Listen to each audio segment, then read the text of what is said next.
el versículo 17 de 1 Samuel 24. Has actuado mejor que yo, continuó Saúl.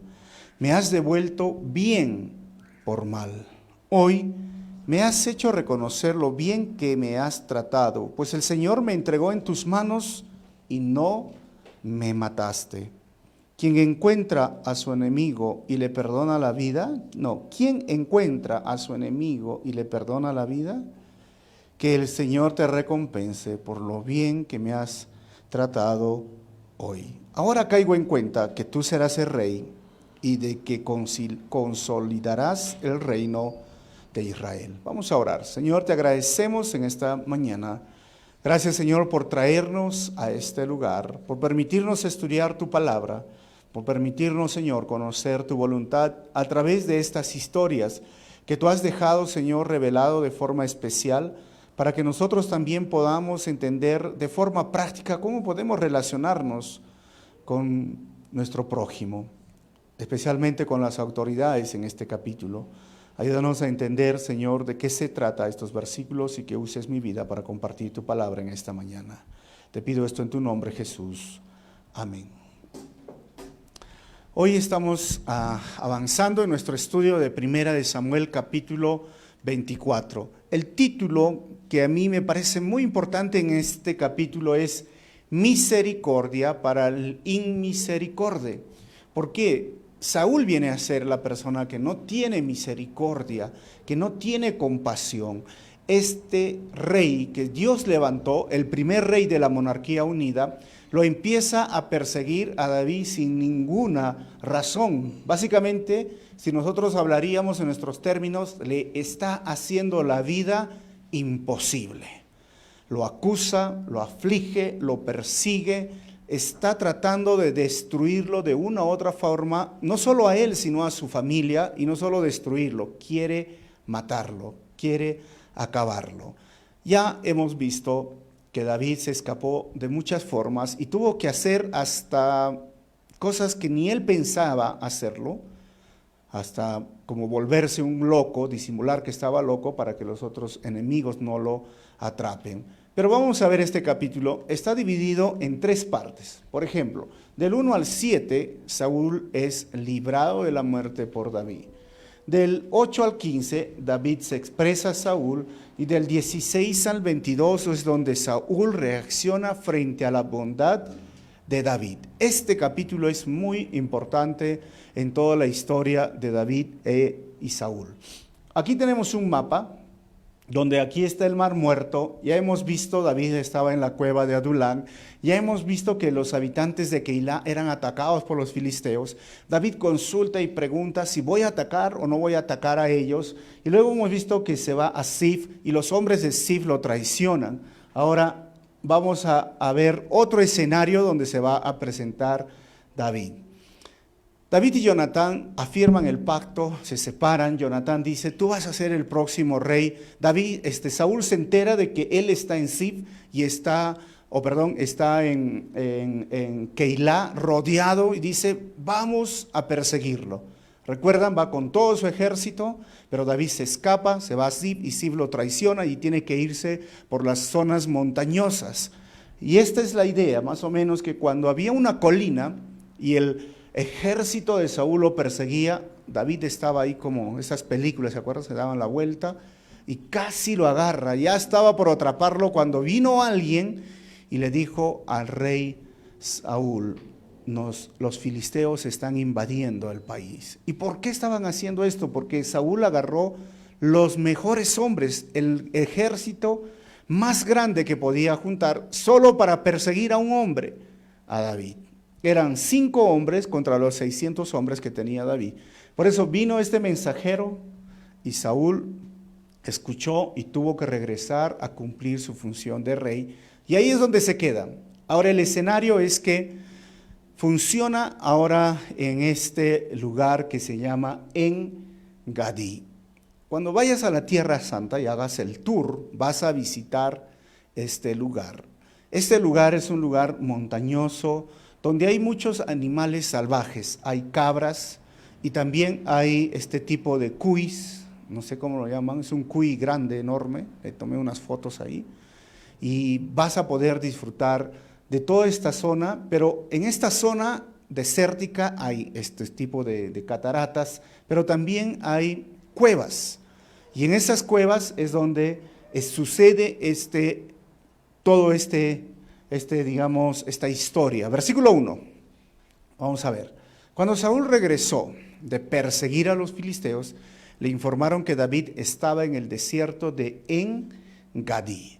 En-Gadí significa fuente del cabrito, porque hay esas cabras montañosas. Ustedes han visto esas cabras que están ahí andando por los riscos o a veces por las partes altas. Eso es En-Gadí. En el mapa que les estoy mostrando, En-Gadí está cerca al Mar Muerto.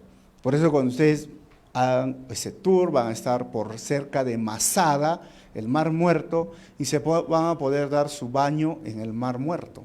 Y el Mar Muerto se llama así porque está muerto, pues, ¿no? O sea, no hay vida en ese lugar, no hay vida orgánica ni botánica, nada. O sea, tú te pones y es tanta la sal que existe, la densidad del agua que te flota. Tú vas a poder estar allí, disfrutar. Estos eventos son tan bonitos de lo que vamos a estudiar y a la vez recordar que la Biblia no se equivoca y que los lugares hasta el día de hoy existen. Versículo 2, entonces sucedió en Engadí, entonces Saúl tomó consigo 3 batallones de hombres, imagínense, escogidos de todo Israel, y se fue por los peñascos de las cabras en busca de David y de sus hombres. O sea, tan empeñado, tan lleno de rabia, de furia, de enojo contra un hombre, perseguirlo de esta forma, y entra a los peñascos. Y ahora Saúl va a hacer algo muy interesante. Él ve una cueva. ¿Qué va a pasar en esa cueva? Versículo 3 dice, por el camino llegó a un redil de ovejas, y como había una cueva en el lugar, entró allí para hacer sus necesidades. David estaba escondido en el fondo de la cueva con sus hombres. En la Reina Valera tú vas a encontrar cubrir sus pies. Dice que Saúl entró a cubrir sus pies, que simplemente es una expresión para decir hizo sus necesidades. Ya no me pregunten qué necesidades, pero se sobreentiende. Es curioso que la Biblia mencione este detalle, pero recuerden que la Biblia muestra a los seres humanos tal y como son. Es un libro único porque muestra aún de sus necesidades fisiológicas, aún de sus fortalezas o de sus proezas, como lo hizo David matando al gigante, pero también aún sus debilidades, porque vamos a estudiar más adelante cuando David comete un acto muy, diríamos, difícil, cruel o diríamos vergonzoso con Betsabé, con su esposo Urías. La Biblia, hermanos, no trata de esconder nada de la conducta humana. Así que ahí entró. ¿Y qué sucedió? En esa cueva, hermanos, estaba todo el ejército de David. Miren el versículo 4. Y estos le dijeron, en verdad, hoy se cumple la promesa que te hizo el Señor cuando te dijo, yo pondré a tu enemigo en tus manos para que hagas con él lo que mejor te parezca. David se levantó y sin hacer ruido, ¿qué hizo? Cortó el manto de Saúl. En esa cueva donde encontraron ovejas era suficientemente grande, y no van a pensar que es una cueva así pequeñita, eran unas cuevas enormes, como unas cavernas, si lo pueden llamar, ¿no? Donde habían 600 hombres, donde estaban ovejas. Simplemente él agarró y dijo, tengo que hacer lo que todos tenemos que hacer, y voy a entrar. Lo dejaron entrar, y justo estaban ahí los hombres y dijeron, David, no hay otra situación donde vas a tener ventaja. El Señor te dio esta promesa. Yo les pregunto frente a todo esto, ¿qué probabilidades hay que que se encuentre en ese lugar David y que Saúl entre justamente en esa cueva cuando hay bastantes cuevas? ¿Será casualidad para nosotros? ¿Qué piensan? ¿O había algo detrás de todo esto. Era el Señor quien estaba orquestando. Pues mirándolo nosotros, ya han pasado más de 2000 años o 3000 años, y nosotros miramos esta historia y decimos, no, es el Señor quien estaba permitiendo esta circunstancia. Esos pequeños detallitos, ¿quién lo estaba permitiendo? El Señor. Pues Dios es así, hermanos. Dios actúa de las formas que nosotros a veces ni nos imaginamos, y aunque pareciera algo contrario a lo que queremos, aún esos detalles van a ayudarnos y servirnos para nuestro bien. A veces nosotros nos enojamos por las circunstancias que vivimos o por algunas cosas que nos descubren. ¿Por qué? Porque decimos, pero ¿cómo es posible? Pero es que Dios está permitiendo, y más adelante, de acá a unos años, nos vamos a dar cuenta por qué sucedieron estas cosas.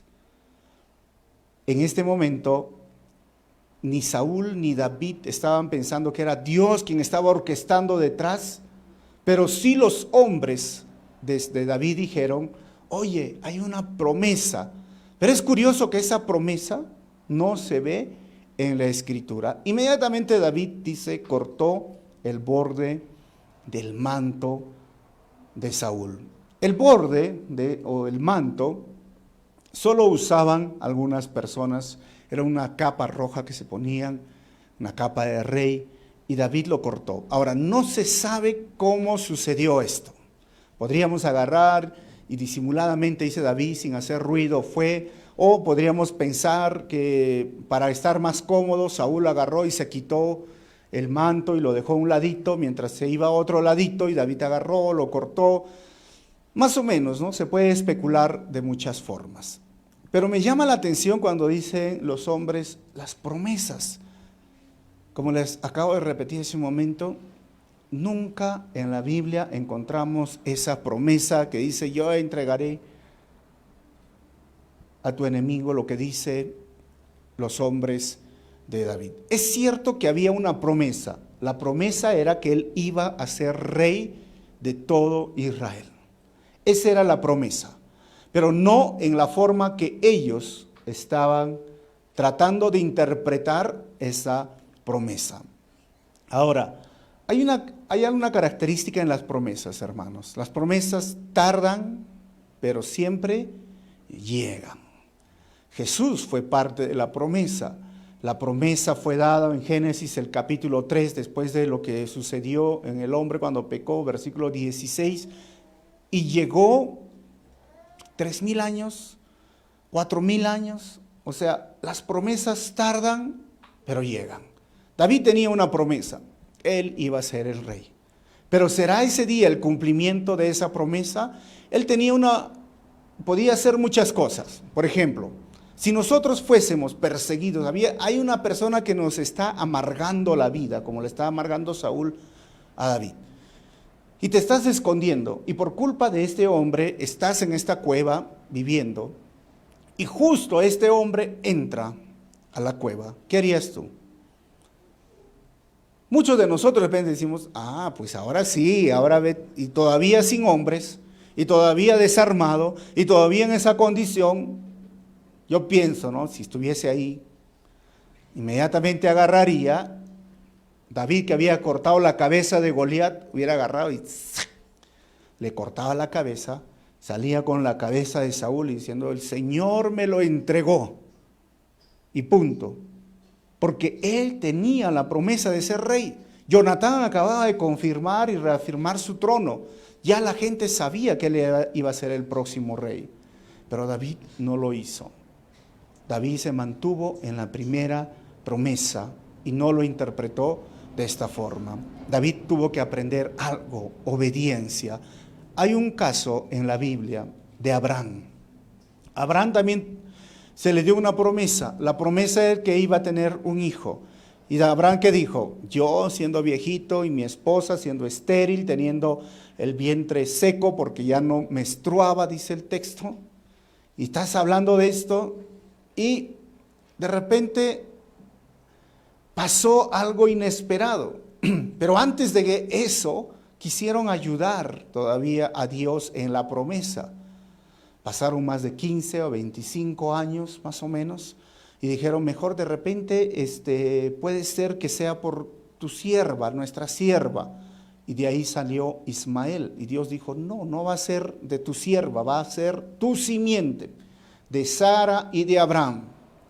La obediencia y la confianza, hermanos, es algo tan básico cuando nosotros queremos mantenernos en las promesas que el Señor nos ha dado. La promesa va a venir.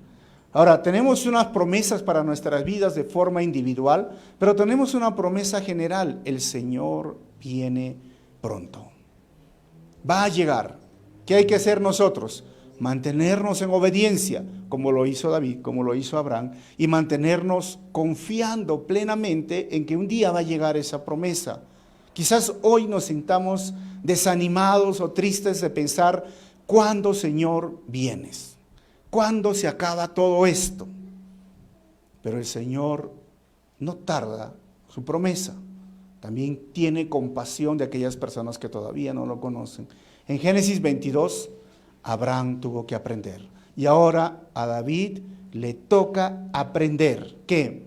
Obediencia y confianza. Versículo 5, vamos a seguir avanzando. Dice, pero le remordió la conciencia por lo que había hecho.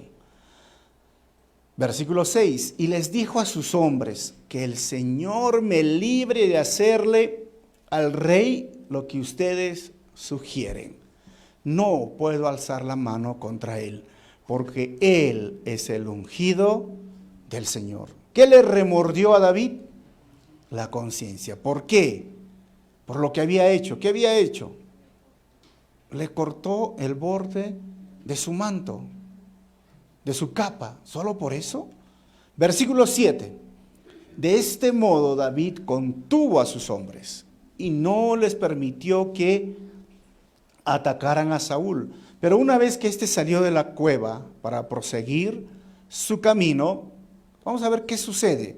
Pero aquí nos paramos un momentito. David agarra y todos los hombres, es como si le estuvieran gritando a David, ¿no? David, ya, agarra la espada y tú mismo, el Señor te lo está entregando, esa es tu promesa. No había promesa. Entonces David agarra y le corta borde de la capa y dice, pero ¿qué es eso? Yo me imagino, ¿no? ¿Cómo para que Saúl no se dé cuenta y cuando queremos hablar secreto, que nadie nos escuche en la misma habitación, ¿qué hacemos? Así me corta, muecas, ¿no? Y una vez, y todos sus hombres querían ir, yo voy, y decía David, ¿cómo sería ese momento donde estaban viviendo? Que David tuvo que actuar con firmeza y les dijo, no van a hacerlo, no van a tocar al ungido del Señor, no van a matarlo. Él aprendió obediencia, él aprendió confianza, pero frente a todo esto, lo que yo veo, que David tiene un respeto a las normas de Dios. David sabía que Saúl estaba ya acabado. David sabía que Saúl había sido quitado de su trono, pero todavía no estaba sucediendo en forma práctica, pero sí desechado de parte de Dios. David sabía que iba a ser el próximo rey, pero él entendía algo, no va a ser de esta forma. Si las cosas van a suceder y porque el Señor me lo prometió, no voy a hacer algo que atente la vida del rey. Todavía Saúl seguía siendo el rey, aunque parecía paranoico o medio loco, seguía siendo el rey, seguía siendo la autoridad que Dios había puesto en Israel. Por eso les pongo el respeto a las normas de Dios. En otras palabras, el respeto a las autoridades. La Biblia, en el libro de Romanos, el capítulo 13, el versículo 1 al 7, nos dice que nosotros, como cristianos, debemos tener respeto a las autoridades. La Biblia, Pablo nos dice muchas veces, oremos por las autoridades. A veces es triste hoy que muchas personas no respetan a las autoridades. La Biblia claramente dice que no hay autoridad que no haya sido puesta de parte de Dios. Pero algunos dirán, pero Vizcarra, nuestro presidente, es puesto por Dios, o Kuczynski, o Toledo, o Fujimori. Miren, esto es parte de lo que entendemos la soberanía de Dios. Y a veces el pueblo tiene el presidente que merece. Y en un contexto democrático, ¿quién eligió esos presidentes? El pueblo, nosotros. Bueno, hay que ser más prudentes en elegir. Pero el respeto a las autoridades es un punto básico como un buen ciudadano cristiano. No debemos usar el cristianismo para faltarle el respeto a las autoridades que nos gobiernan, porque más bien nuestro deber es orar por ellos.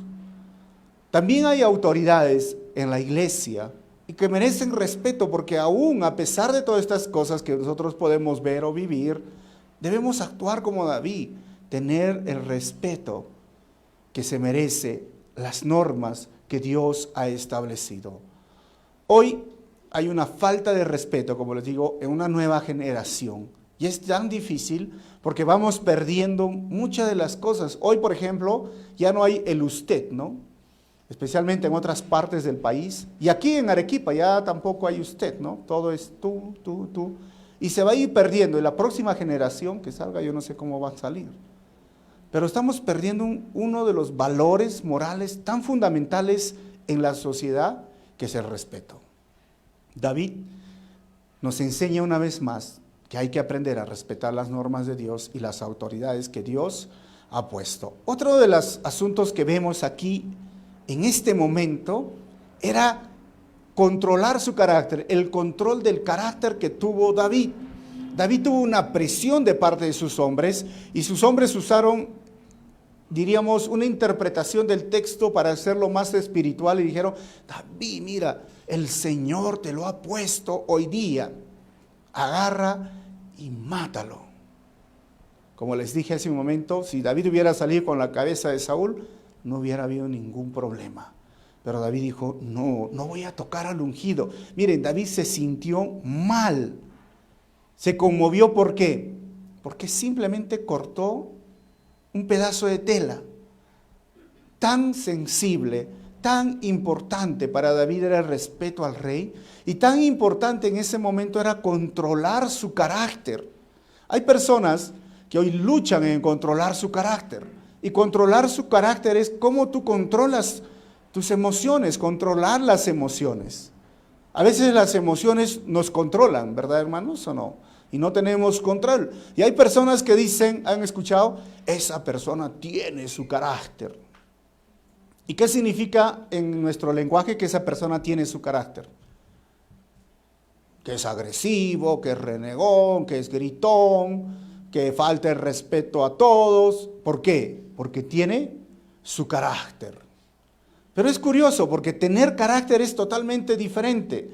Pienso, hermanos, que la persona débil es que se deja controlar por sus emociones, mientras que la persona fuerte controla sus emociones. Porque aquella persona que es fuerte en su carácter, controla su carácter. Solo aquella persona que es débil se deja controlar por su carácter. Y el carácter es aquello que nos relacionamos, aquello que aprendemos y aquello que sale cuando nos presionan. Cualquier circunstancia, cualquier momento, sale nuestro, diríamos, carácter. Es por esto que algunas personas dicen: saca sus uñas. ¿Han escuchado esto, no? Está sacando sus garras. ¿Qué significa? Se está mostrando tal y como es. En la vida vamos a tener muchos momentos de presión, muchos momentos donde vamos a sentirnos entre la espada y la pared. No solo David tuvo que controlar su carácter. ¿Ustedes recuerdan a Jesús? Cuando fue llevado de forma injusta ante Pilato, ante Caifás, ante Anás, ante estos sumos sacerdotes, ¿qué hizo Jesús? No abrió su boca. Controlar el carácter es una parte tan importante en nuestra vida.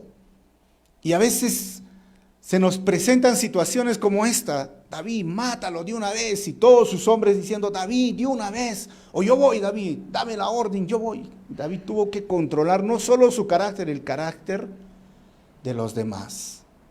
Así que la negativa de David, hermanos, no fue un ejemplo de cobardía, sino de valor. Esto es importante recordar en nuestra vida.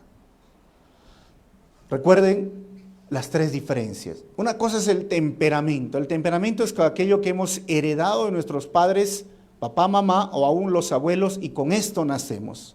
El carácter es la forma en que nosotros solucionamos los problemas y que surge cuando hay presión.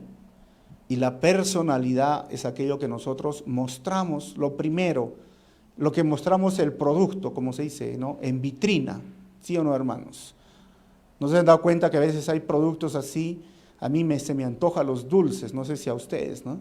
Yo veo en la vitrina, ya qué rico, digo, ¿cuánto cuesta? Me compro y luego digo, qué feo.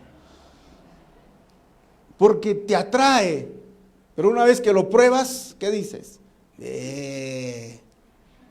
Igual es en nuestra vida. Cuando nos conocemos, cuando estamos ahí por primera vez, me cae bien, qué chévere, me sonríe, me trata bien.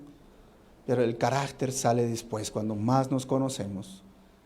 Y por eso que a los jóvenes que se casan, siempre les digo, ¿no? Todavía ustedes no se conocen. Algunos dicen, no, sí nos conocemos, pastor. Nos conocemos todito nos conocemos. A ver, cásate pues. Vive con esa persona. Y luego dicen, ay, ahora sí sacó sus garras. Ahora conozco, ya no conoces su personalidad. ¿Sabes qué conoces? Su carácter. Porque bajo la personalidad uno se baña, uno se perfuma, ¿no? Se cuida, y es bonito cuando te conoces con esa pareja, pues ¿qué vas a hacer? Vas a mostrar lo mejor de tu personalidad. Pero cuando te vas, te casas, y el primer día que te levantas, ya no está maquillado, ya no está peinado, ya no está bañado, entonces ahí vas a conocerlo, ¿no? Entonces todo esto es para que entiendan que a medida que pasamos el tiempo hay fricciones entre nosotros, a medida que convivimos o pasamos tiempo conociéndonos, va a salir nuestro verdadero carácter. Aprendamos a vivir y a conformarnos al carácter de Cristo. Si en algún momento sucediera algo, un problema, un malentendido, existe el perdón, existe la misericordia, la compasión, que esto sea nuestro carácter, que refleje la imagen de Cristo.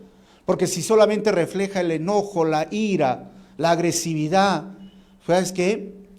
No está Cristo viviendo en tu vida y está saliendo el viejo hombre y no está saliendo Cristo. David tuvo la oportunidad, pero salió ¿quién? Ese hombre conforme al corazón de Dios. Teniendo la oportunidad de matarlo, dijo, no lo voy a hacer. Teniendo la oportunidad de tener ventaja sobre él, dijo, no lo voy a hacer, así no voy a actuar. Vamos a ver qué dice la segunda parte, versículo 8. David lo siguió, gritando, majestad, majestad. Y Saúl miró hacia atrás y David, postrándose en tierra, ¿qué hizo? Se inclinó. Miren, David sale y le rinde ¿qué? Reverencia. ¿A quién?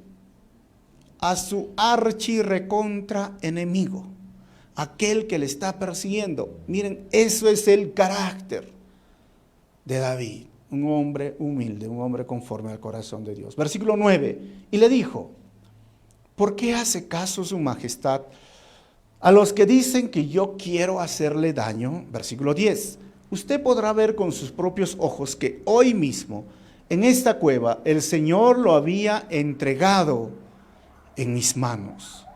Mis hombres me incitaban a que lo matara, pero yo respeté su vida y dije, no puedo alzar la mano contra el rey porque es el ungido del Señor. ¿Ven, hermanos? Sus hombres le decían, David, mátalo, mátalo, mátalo, mátalo, mátalo, mátalo, mátalo, mátalo. ¿Y David qué dijo? No. Esto es lo que nosotros debemos tener, ese carácter cristiano, jóvenes, hermanos, hermanas, todos. La multitud te va a gritar que desobedezcas los principios de Dios. Tus familiares te podrán decir, no hagas, desobedece, falta el respeto. Pero tú tienes que mantener ese carácter. Hoy, ¿cuánto se ahorrarían problemas los jóvenes si no siguen a la multitud? ¿Qué dice la multitud hoy? Ten sexo gratis, sexo sin compromiso, ten sexo normal, todo el mundo lo hace. ¿Debemos ceder a la presión? David, a pesar que la multitud le decía, haz, David no lo hizo. Y ahora hay un tema muy interesante acá, dice, ¿por qué? Porque él es el ungido del Señor. Cuando la Biblia habla del ungido, está hablando de aquella persona que Dios escogió y Dios puso como autoridad eclesiástica. Y hay dos cositas que vamos a hablar sobre este tema. Primero, debe de haber siempre el respeto a las autoridades eclesiásticas. Estamos hablando misioneros, ministros, pastores que están sirviendo en la iglesia. Y el respeto debe ser tanto que Pablo muchas veces dice, si vas a acusar a un anciano, que sea entre 2 o 3 testigos. Porque aquella persona que está en liderazgo va a ser acusado siempre de muchas cosas, y a veces fundadas y muchas veces infundadas. Cosas que ni siquiera se dijo, se interpretan que se dijo, y entonces por esto dice, a ver, ¿quién es el testigo? Por eso Pablo dice, porque tengan el respeto, tanto en el Antiguo Testamento como en el Nuevo Testamento, debe de haber un respeto a las autoridades eclesiásticas. Y esto debe ser algo, diríamos, de un hijo de Dios, en un lado. En el otro lado, yo diría que este término ha sido mal usado por el movimiento neoevangélico que se llama hoy, o el neoevangelio, o el movimiento de fe y prosperidad.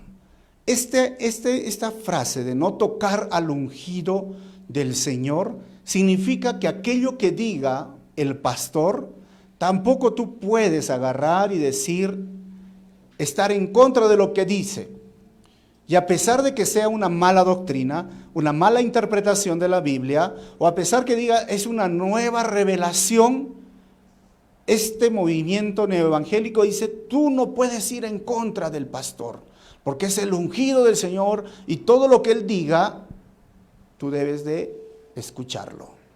Hasta el punto de que hay pastores que dirigen la vida de las personas y no pueden ni casarse si el pastor no les dice que se casen. Y no pueden hacer ni un viaje si el pastor no les ha autorizado ese viaje. ¿Por qué? Porque es el ungido del Señor. Pero lo peor de todo esto, como le digo, es que si está enseñando una falsa doctrina, tú no puedes decirle que está equivocado. O sea, ellos te dicen, usted nunca debe hablar mal contra su líder o su pastor. Como le dije, hay que tener un balance. Si el pastor o el líder se está desviando de la doctrina, si el pastor o el líder está faltando a la iglesia, bueno, hay que hablar.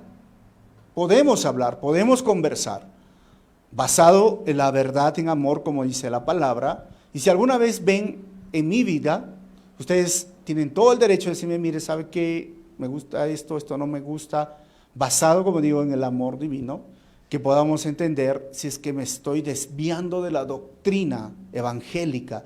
Si en algún momento ustedes dicen, lo que yo estoy enseñando no está de acuerdo a la palabra, ya les he dicho, tienen todo el derecho y la autoridad de venir y hablar, y hablamos y discutimos y conversamos, discutimos en el buen sentido de discussion en inglés, ¿no?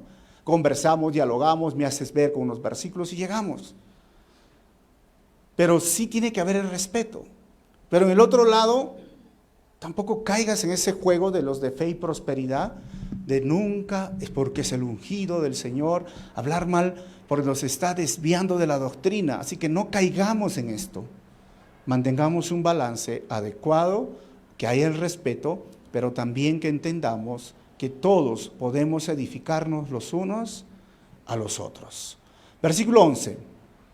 Padre mío, le dice David, mire usted el borde de su manto que tengo en la mano. Yo corté este pedazo, pero a usted no lo maté. Reconozca que yo no intento hacerle mal ni traicionarlo.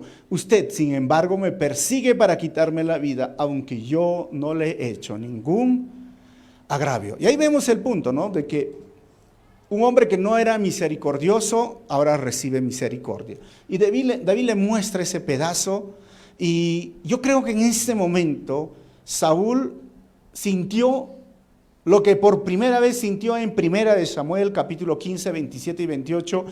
Ya enseñamos sobre este tema, cuando viene Samuel y le dice: tu reino hoy se acabó. Tú has sido desechado por el Señor. ¿Se acuerdan que él desobedeció? Ofreció un sacrificio antes de que llegue Samuel, que era el sacerdote. Y él dijo: pero yo soy el rey, pero no entendía. Entonces al final ese día le dijo: tú ya no vas a ser rey. Entonces en su desesperación, Saúl se fue donde Samuel y le agarró el manto. Y Samuel dijo: sal, déjame avanzar. Y Saúl agarró y se rasgó, ¿se acuerdan? El manto. En ese momento el profeta Samuel le reprendió a Saúl por la dureza de su corazón y por su desobediencia. Y cuando él se rasgó ese pedazo de tela, Samuel se voltea, lo mira y le dice: así como se ha rasgado este pedazo de tela de mi manto, así se ha rasgado tu reino. Dios te ha desechado. Yo creo que en ese momento, cuando David le muestra este mismo pedazo de tela, volvió a recordar aquello que el profeta le dijo: tu reino ha sido quitado. ¿Qué respondió? Versículo 12. Que el Señor juzgue entre nosotros dos, y que el Señor me vengue de usted, pero mi mano no se alzará contra usted. ¿Quién le dice esto? David, ¿a quién? A Saúl. ¿Por qué? Lo trata con respeto, lo trata de usted, lo reverencia. Miren, 1 de Juan capítulo 3, versículo 18, Juan nos dice a nosotros: queridos hijos, no amemos de palabra ni de labios para afuera, sino con hechos y de verdad. Es tan importante recordar este versículo, hermanos, porque a veces amamos de palabras, amamos de labios, pero no amamos con hechos y con verdad. Con nuestras palabras o con nuestros labios podemos decir: sí, Señor, yo te amo. Señor, yo me humillo. Señor, yo me rindo a ti. Pero no amas con tus hechos. No amas de verdad. Se puede hablar en una relación de pareja lo mismo, pero no estás amando de hechos. Y el amor, hermanos, no solo es una emoción, un sentimiento que lo decimos de labios, es basado en una decisión que se muestra en acciones. Por esto que el amor de madre es lo más parecido, aunque no es igual al amor de Dios. Las madres nos aman realmente con hechos y con verdad, hermanos, ¿o no? A pesar de las cosas que le hagan los hijos, ahí está mamá amándote con hechos y con verdad. No de labios, no simplemente con palabras, con hechos. Pero aprende de este amor práctico para también amar a tu prójimo, amar a Dios y amar a tu prójimo. Juan también va a decir: tú dices que amas a Dios, pero odias a tu hermano. Juan dice: realmente tú no conoces a Dios. ¿Cómo puedes decir que amas a Dios y odias a tu hermano? No tiene sentido. Si amas a tu hermano, entonces debes de amarlo con hechos y de verdad. David no conocía de Juan lo que dijo, pero lo hizo, hermanos. Miren, en lugar de matarlo, en lugar de decir simplemente: Saúl, tú eres el rey, eres el ungido, te respeto, lo mostró con hechos y con verdad. Versículo 13. Como dice el antiguo refrán, de los malos la maldad. Por eso, mi mano jamás se alzará contra usted. De los malos la maldad. Hoy día tenemos un refrán muy parecido, o algo muy parecido, que dice: el ladrón piensa que todos son de su condición. ¿Han escuchado esto o no? Entonces era algo así. O sea, tú, Saúl, piensas que soy malo. Tú piensas que yo soy igual que tú. No lo soy. Miren, yo no soy malo. Solo aquellos malos muestran la maldad. Versículo 14. ¿Contra quién ha salido el rey de Israel? ¿A quién persigue? A un perro muerto, a una pulga. Y así se muestra. ¿Quién sería la pulga? David. ¿Quién sería el perro muerto? David dice, ¿por qué tanto vienes con tremendo ejército? Miren, David en este momento está pasando por una situación. David era el próximo rey, ya había sido ungido como rey. Saúl estaba loco, Saúl estaba perdiendo autoridad en su reino, David se estaba desatendiendo del reino. David tenía, miren hermanos, la posibilidad de decir, yo soy el instrumento de Dios para juzgar a Israel, pero no lo hizo. Básicamente dijo, dejo en las manos de Dios lo que Él haga. En Mateo capítulo 18, versículo 17, el Señor nos dice, ay del mundo por las cosas que hacen pecar a la gente. Inevitablemente es que sucedan. El mundo nos hace pecar, pero dice el versículo, pero ay del que hace pecar a los demás. ¿Entienden esto? Ay. En otro versículo dice, ay del que hace caer a uno de estos pequeñitos, ¿se las va a ver con quién? Conmigo. Es triste, pero en la iglesia han entrado muchos hombres y muchas mujeres aquí que han hecho caer a otras personas. Les han hecho desviar de su fe y los han llevado a pecar a otros mismos jóvenes o señoritas acá de la iglesia. Recuerda lo que dice la palabra, ay de aquel que hace pecar a los demás. A pesar de eso, Dios es el que va a juzgar con justicia. En esos 10 años, vamos a cumplir 11 años aquí en la iglesia, hemos tenido personas que han venido con mucho entusiasmo, pero después han terminado haciendo pecar a otras personas. Y no es raro, si ustedes preguntan en otras iglesias y aún en los colegios cristianos, hay jóvenes cristianos que llevan sus botellas de alcohol para hacer emborrachar a otros jóvenes cristianos. Hay jóvenes que llevan a cometer inmoralidades sexuales y los encuentran dentro de la iglesia. Hay jóvenes que los desvían en su fe y les ponen dudas respecto al cristianismo. ¿Y dónde los encuentran? En la iglesia. Por eso la Biblia dice, ay del que hace pecar a los demás. Y a pesar de eso, como tú mirarías, diríamos, pero ¿cómo puedes tenerlo en la iglesia? ¿Y cómo lo recibes? ¿O cómo puedes saludarlo? Entender lo que hizo David. ¿Cómo poder todavía mostrar respeto a ese hombre? Porque Dios es el que juzga con justicia. La palabra dice, por eso horrenda cosa es caer en manos de un Dios vivo. De Dios nadie se burla, hermanos. Todo lo que el hombre siembra, también lo va a cosechar. Así que tengamos cuidado y no dejemos llevarnos por lo que dicen los demás. Aprende a tener ese carácter de Cristo en tu vida, a enfrentar las circunstancias difíciles. Versículo 16. Cuando David terminó de hablar, Saúl le preguntó, David, hijo mío, pero si eres tú quien me habla, dice. Y alzando la voz, ¿qué hizo Saúl? Se echó a llorar. Esta es la tercera y la última parte de este capítulo y terminamos. Saúl se echó a llorar. ¿Qué le conmovió? ¿La maldad o la bondad? ¿El castigo o la misericordia? ¿Qué le conmovió? Miren, hermanos, que a veces hay muchas formas de hacer las cosas, pero la agresividad solo produce agresividad y la maldad solo reproduce maldad, mientras que la bondad puede transformar y cambiar vidas. Versículo 17 dice, has actuado mejor que yo, continuó Saúl, me has devuelto bien por mal.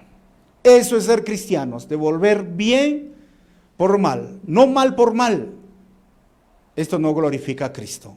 Aquellos que quieren devolver mal por mal no han conocido a Jesucristo como su Señor y Salvador. Versículo 18, hoy me has hecho reconocer lo bien que me has tratado, pues el Señor me entregó en tus manos y no me mataste. Miren, Saúl mismo reconoce, sí, el Señor me entregó, sí tenías ventaja, pero no lo hiciste. 19, ¿quién encuentra a su enemigo y le perdona la vida? Que el Señor te recompense por lo bien que me has tratado hoy. Esto es extraño. En ese mundo de guerras, de conflictos, de peleas, de batallas, de tomar el reino, ¿quién encuentra a su enemigo y le perdona la vida? ¿Quién? Solamente alguien que tiene el corazón conforme al corazón de Dios. Por esto, David, como les digo, es un tipo de Cristo. Cuando Jesús estaba en la cruz, Mateo dice, él podía ordenar una legión de ángeles, miles de ángeles, solo abrir su boca y decir, vengan y juzguen a todos estos que me están matando o burlándose, y quedaban exterminados. Pero él no lo hizo. Por esto el Señor muchas veces nos decía, ama a tu enemigo. Si ustedes aman a los que les aman, no hacen nada diferente a lo que hace el mundo. Si ustedes tratan bien a quienes les tratan bien, es lo que el mundo hace. Pero quieres ser seguidor de Cristo, quieres tener el carácter de Cristo, ama a tus enemigos. Perdona a tus enemigos. Eso es cristianismo, hermanos. Yo sé que es difícil, porque lo he vivido, lo he experimentado. En estos años hemos tenido momentos muy difíciles con personas. Es una lucha, pero tenemos que salir adelante. ¿En base a qué? Orar, pedir dirección del Señor, pedir que cambie nuestro corazón. Porque el perdón no se basa en un sentimiento, hermanos. El perdón se basa en una decisión. No es que cuando yo perdone es porque voy a sentir perdonar. Nunca sucede esto, es una decisión basada en la revelación que nos dio el Señor.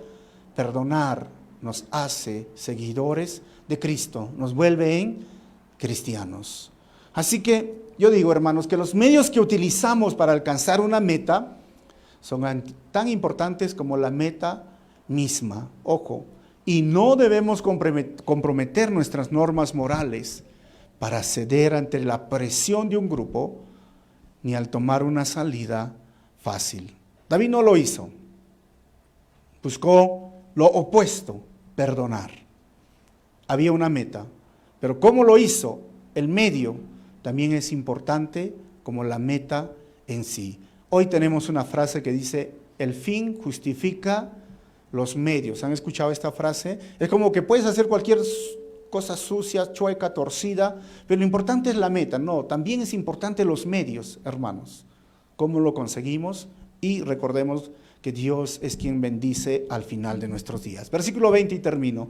Ahora caigo en cuenta, dice Saúl, de que tú eres el rey y de que consolidarás el reino de Israel. Miren, Saúl se da cuenta del futuro y afirma una vez más el trono de David. 21, júrame entonces por el Señor que no exterminarás mi descendencia ni borrarás el nombre de mi familia. Saúl habla con David, le dice, solamente prométeme, yo sé que vas a ser el rey. Algo muy parecido le dijo Jonatán a David, ¿se acuerdan? Cuando sea rey, por favor, acuérdate de mí. 22, David se lo juró. Luego Saúl volvió a su palacio y David y sus hombres subieron al refugio. La próxima semana continúa esta historia de David. Pero es curioso, miren, hay dos cositas. Uno, no es que David dijo, nos reconciliamos, nos abrazamos y ahora sí, David vuelve al palacio. No, ¿sabes qué? David se fue a su refugio. ¿Por qué? Porque conocía cómo era Saúl. Saúl, ¿cuántas veces le había dicho, ya, vamos a estar bien, mentirita, no te voy a matar? Y después lo intentó matar. O sea, un momento más, una oportunidad más de reconciliar. Y David estaba queriendo hacerlo. Ahora, cuando dice David se lo juró, esto no es otra cosa, hermanos, que se llama misericordia. ¿Saben qué es la misericordia? La misericordia es no recibir el castigo que merece una persona y perdonar. ¿Y qué sería el perdonar? Pues perdonar no es otra cosa que, según la Biblia, dejar pasar, dejar de exigir que se le pague la deuda. Esto es misericordia y perdón. David mostró misericordia y perdón en este evento. No le dio el castigo que merecía. ¿Cuál era el castigo que merecía Saúl? La muerte. Si me estás intentando matar, ojo por ojo, estamos hablando, diente por diente, te mato. Pero David presentó misericordia. ¿David lo perdonó? Sí lo perdonó. ¿Había una deuda que tenía que pagar? Sí, porque le había quitado todo, su casa, sus padres, tenían que refugiarse. Pero digo, te perdono la deuda. Esto refleja el carácter cristiano, hermanos. Debemos ser misericordiosos y debemos ser perdonadores. Vamos a estudiar más adelante lo que sucedió con la familia de Saúl. En 1 de Samuel, capítulo 21, versículo 1, en 2 de Samuel 21, del 1 al 14, los gabaonitas piden que toda la descendencia de Saúl muera. Ya David era rey, pero recuerden que le hizo una promesa a Saúl. ¿Por qué lo hizo esto? ¿Por qué permitió? Le entregó 7 familiares de la casa de Saúl a los gabaonitas y ellos los colgaron en la ciudad. ¿Quieren saber? No se pierdan, hermanos, el próximo estudio. Vamos a continuar estudiando por qué sucedió y por qué se permitió. Pero este estudio lo vamos a terminar ahora. Conclusiones finales, 4 conclusiones. Primero, las promesas y propósitos de Dios a nuestras vidas serán hechas y se cumplirán en el tiempo de Dios. Amén, hermanos. ¿Creen esto o no? Es en el tiempo de Dios. Es importante los medios como el fin, como la meta. Dios tiene sus propósitos para nuestra vida. Segundo, el carácter cristiano será probado en medio de las circunstancias y presiones más fuertes de tu vida. Ahí donde va a ser probado tu carácter. No ahorita mientras estás sentado, no ahorita mientras estás tomando cafecito, no. Presiones, estrés emocional, donde venga la ansiedad, la depresión, como quieras llamarlo, todo. ¿Qué hago? ¿Cómo salgo? Ahí va a ser probado tu carácter cristiano. Tercero, el cristiano es alguien que respeta las autoridades y ayuda en el desarrollo del mismo. Y cuarta conclusión, debemos de aprender a dejar en las manos de Dios muchos asuntos en debate, porque Él es un Dios justo. Pablo dice, en cuanto dependa de nosotros, estemos en paz con todo el mundo. Pero, ¿qué más dice Pablo? Mía es la venganza, dice el Señor.